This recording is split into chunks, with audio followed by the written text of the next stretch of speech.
Student, science academy platform पर आपका स्वागत है। हम पढ़ रहे थे सांद्रताओं की इकाइयाँ, जिसमें आज हमारा टॉपिक है फॉर्मूला। ठीक है भाई, देखिए आप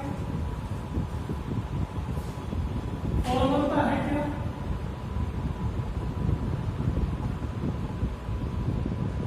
एक लीटर मिलियन में उपस्थित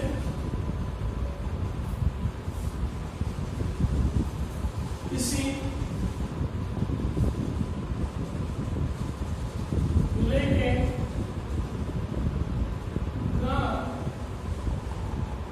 सूत्र भारों की संख्या को ही फॉर्मूला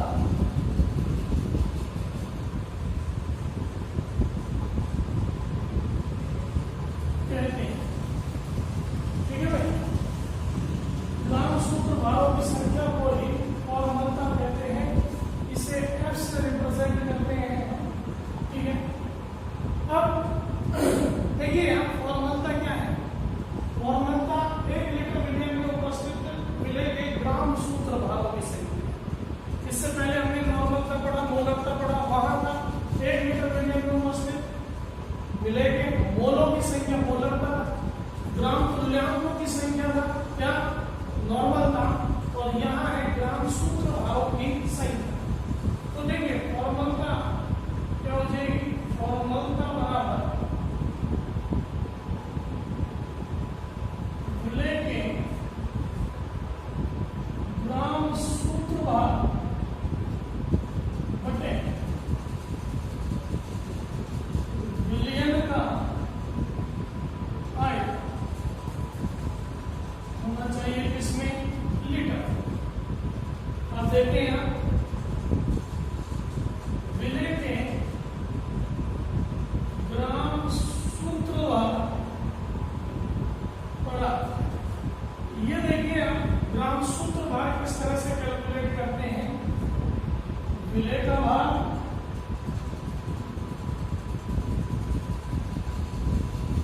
ग्राम में बटे विलय का सूत्र भार। ठीक है, अभी देखते हैं क्या होता है सूत्र भार। ठीक है, पहले इसको कंप्लीट करें। यहाँ देखिए आप इस सूत्र को यहाँ रखा हमने, फॉर्मूला बराबर क्या हो जाएगा भाई, विलय का भार ग्राम बटे विलय का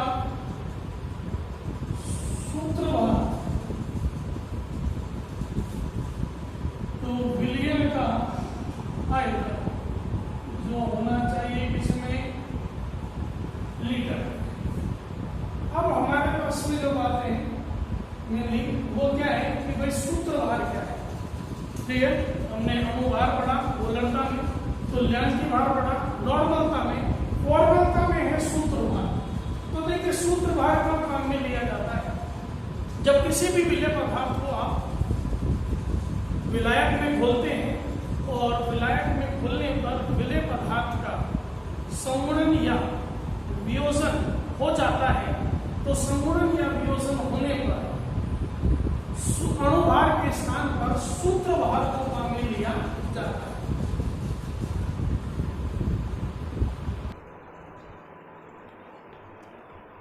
तो देखिए आप संगुणन या वियोजन होना हम देखते हैं इसमें नॉट। सबसे पहली बात करते हैं हम किसकी बेटा, बोलो, संगुणन की। कि विलय पदार्थ का क्या हुआ, संगुणन हुआ विलायक में घुलने पर। तो देखिए आप कुछ एग्जाम्पल लेते हैं हम, जैसे एसिटिक अम्ल CH3COOH या फिर बेंजोइक अम्ल। ठीक है, C6H5COOH। ये दो अम्ल है हमारे पास, एसिटिक अम्ल या बेंजोइक अम्ल। इन्हें घोला जाता है किसमें? बेंजीन विलायक में। इन दोनों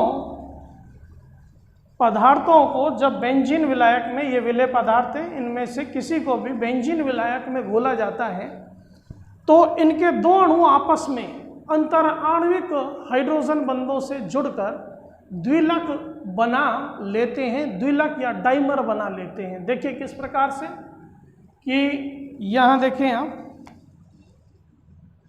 CH3 C double bond O, ये O और ये H। आगे देखें CH3 C double bond O, ये O और यहाँ H। तो यहाँ देखिए ये जो बंध बनता है, ये बंध है कौन सा? अंतर आणविक हाइड्रोजन बंध। ये बंध है अंतर आणविक हाइड्रोजन बंध है। और अंतराण्विक हाइड्रोजन बंध में देखिए आप क्या कि दो अणु आपस में जुड़ गए हैं इन बंधों से, और ये द्विलक या डाइमर का क्या कर लेते हैं? निर्माण।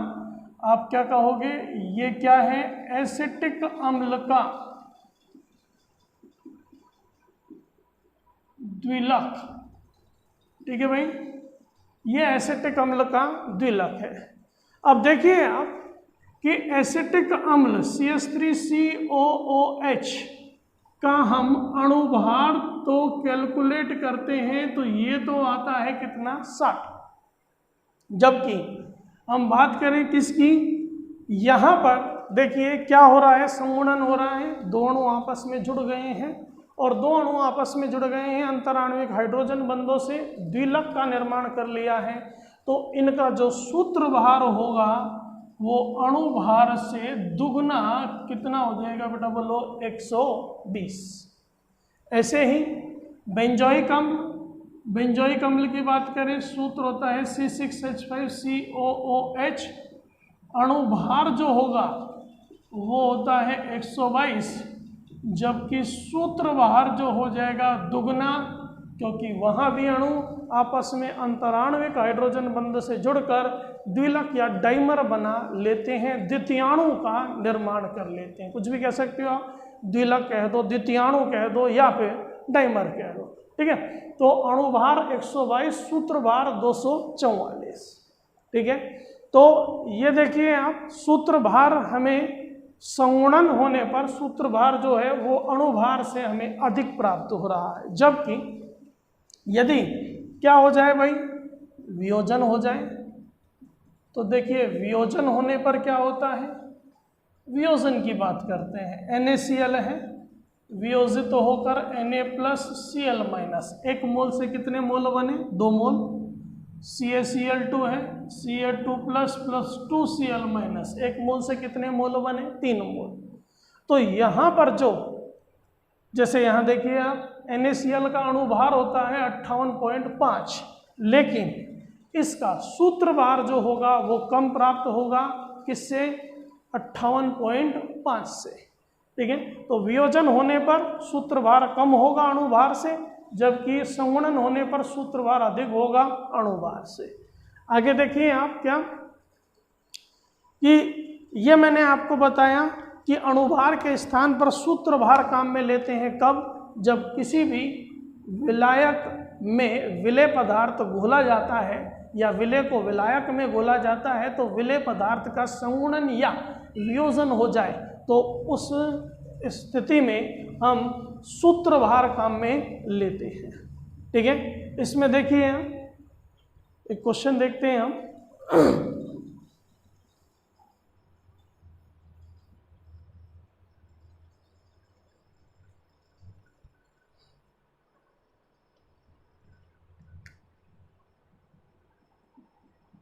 $12.2 ग्राम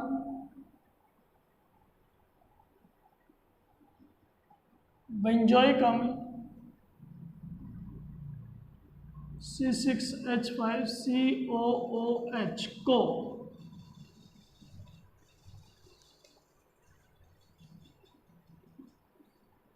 बेंजीन विलायक में घोलकर विलयन का आयतन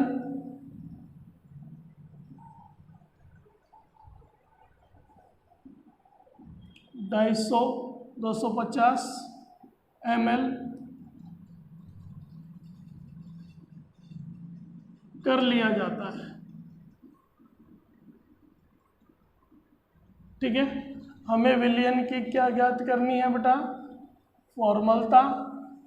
तो फॉर्मलता हमें कैलकुलेट करनी है। देखें आप, फॉर्मलता का सूत्र होगा फॉर्मलता बराबर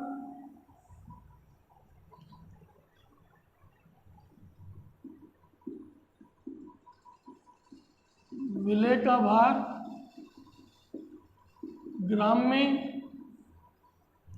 बटे विलेय का सूत्र भार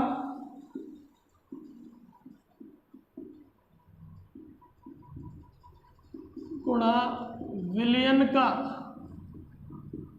आयतन, जो होगा किसमें? लीटर में।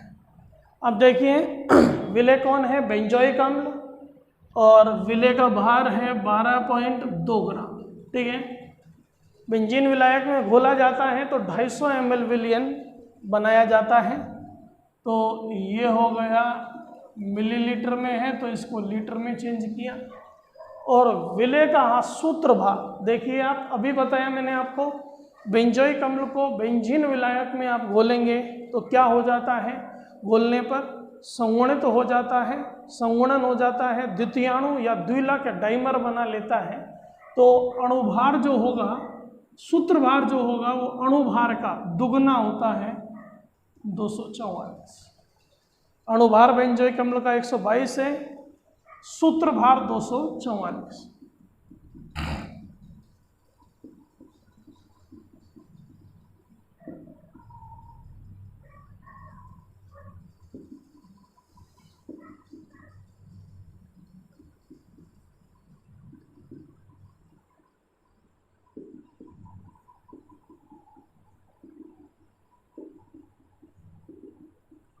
Point 2 F। ये हुआ फॉर्मलता के बारे में। अब देखिए इसमें आप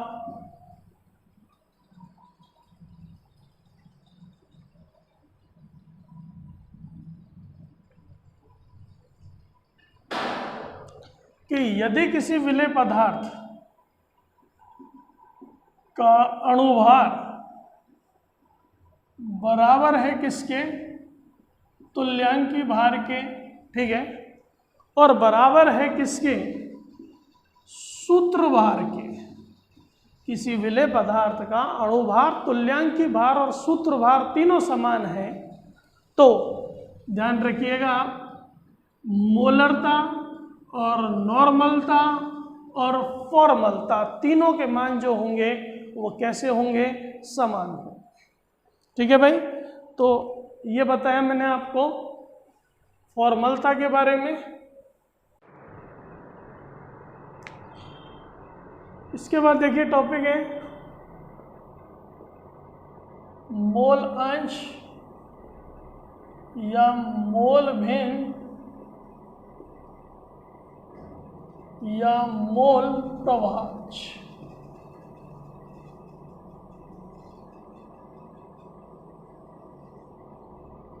ठीक है भाई, देखिए क्या है मोल अंश या मोल भिन्न या मोल प्रभाज।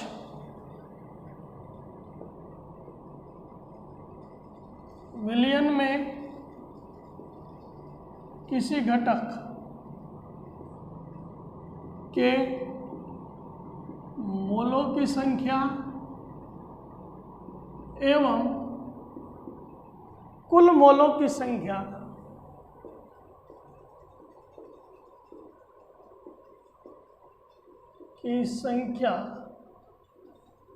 के अनुपात को ही मोल भिन्न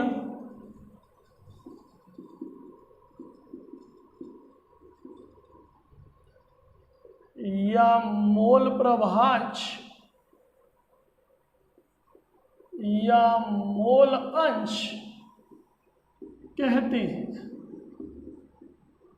ठीक है भाई।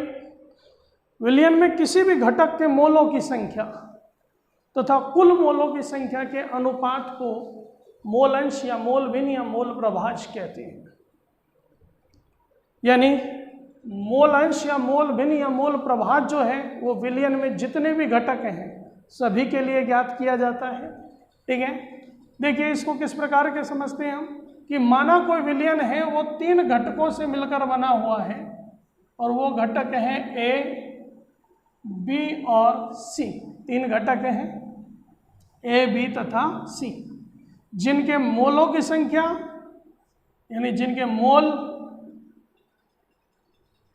ए के मोलों की संख्या है Na, बी के मोल Nb और सी के मोल है Nc, तथा मोल भिन्न या मोल प्रभाज्य या मोल अंश जो है ए की XA, बी की XB और सी की XC है। ठीक है भाई। अब देखें आप इसमें मैंने कहा अभी बताया आपको कि मोल अंश या मोल भिन्न या मोल प्रभाज्य प्रत्येक घटक के लिए कैलकुलेट किया जाएगा। तो घटक ए की मोल भिन्न जो है वो होगी क्या, घटक ए के मोलों की संख्या रिप्रेजेंट करेंगे हम किससे, एक्स ए से। ए के मोलों की संख्या Na but Na plus Nb plus Nc। ठीक है। घटक बी की मोल भिन्न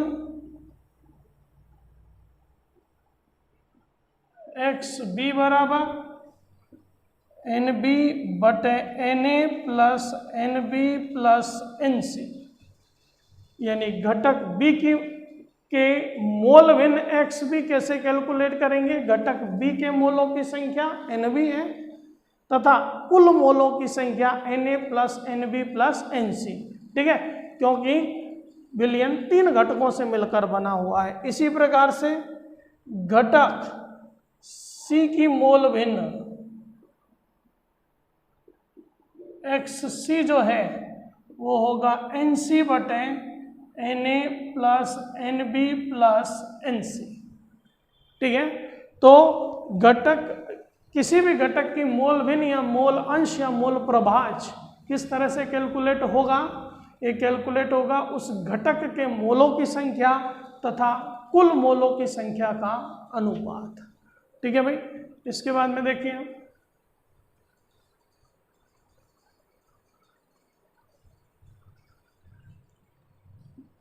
एक क्वेश्चन है,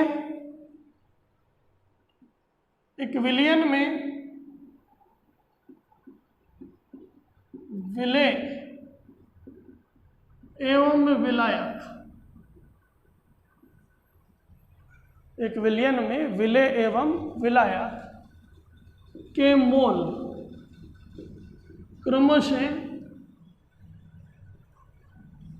स्मॉल n व कैपिटल N है। ठीक है भाई। प्रत्येक घटक की मोल भिन्न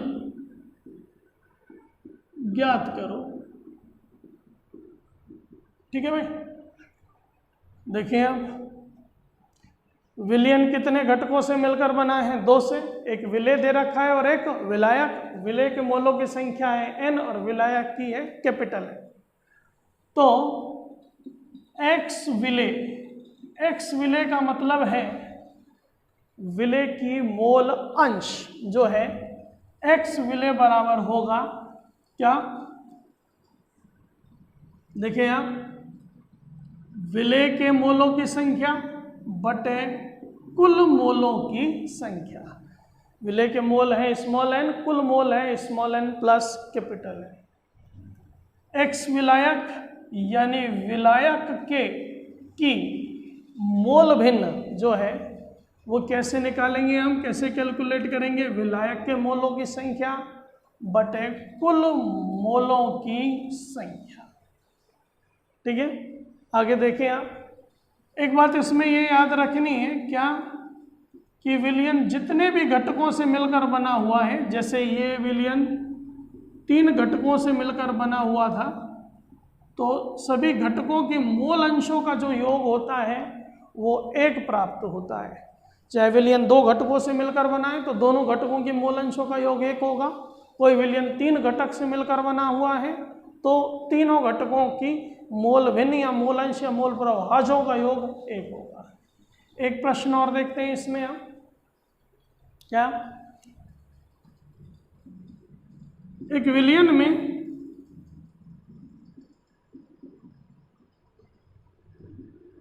58.5 ग्राम NaCl, 17 ग्राम NH3 व 58.5 ग्राम 144 ग्राम H2O है। ठीक है, प्रत्येक घटक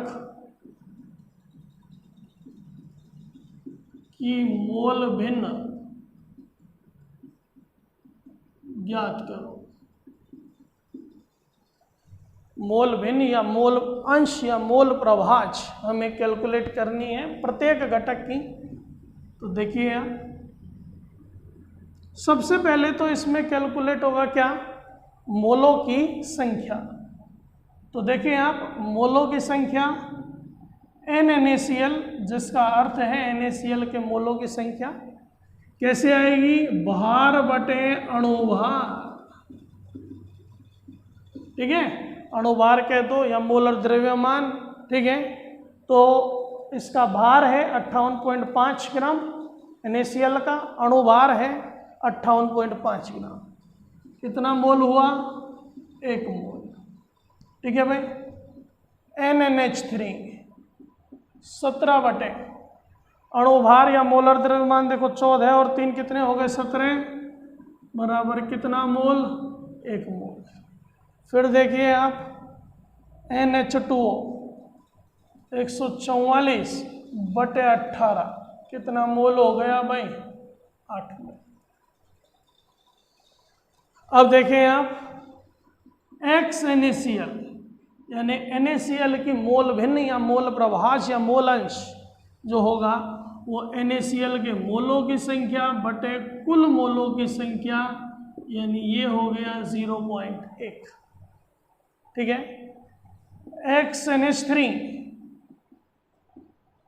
NH3 के मोलों की संख्या 1, कुल मोलों की संख्या 1 + 1 + 8 यानी 1/10 यानी 0.8, और XH2O बराबर 8 बटे 1 + 1 + 8 1/10 यानी 0.8 ये हो गया। तो ये तीनों को योग करिए। देखिए मैंने आपको बताया प्रत्येक घटक, जितने भी घटक हैं सभी के मूल अंशों का योग 1 होना चाहिए, तो तीनों का योग कीजिए 1 प्राप्त होता है। ठीक है, ये आप बताया मैंने आपको मोल अंश या मोल भिन्न या मोल प्रभाज की।